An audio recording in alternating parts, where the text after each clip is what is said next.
Start by saying this. We live in this world, which I find very curious. There is this addiction with reality and authenticity. The days of slick and packaged and everything's tidy and the marketers and the advertisers get a hold of it and it's a little too polished, a little too clean. Those days are over. That's why everyone, for example, loves reality television. And I don't know if you've watched any of this stuff, but it's not that real. Most of it's on a set and it's scripted and we don't see what's going on off camera. But the real point of reality television is this cultural thirst for authenticity. To see people as they really are, to see them responding to real events, not just reading a script and performing lines and playing a part, but who are you when crisis, tragedy, pain, suffering, hardship, loss, joy, birth, death, when it all hits, who are you? Who comes out? What do you say? What do you do? Where do you go? How do you respond?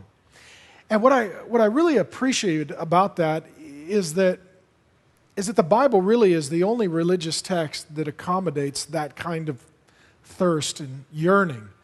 The Bible is the most brutally honest book, and it looks at the most brutally painful moments of people's lives. We get to see people suffer and die and be betrayed and abandoned and despairing and in hardship. And in that way, the Bible is the most honest book that's ever written. And I think the most honest part of the most honest book are the biographies about Jesus. The four biographies are Matthew, Mark, Luke, and John.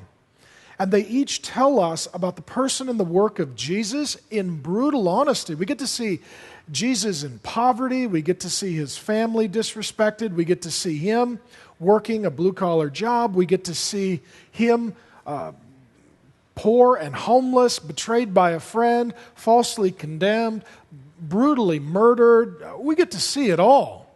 We get to see it all. And I love the fact that the Bible wasn't written by a bunch of advertising execs trying to create jingles, put together bumper stickers and campaigns for Jesus. They just told the story.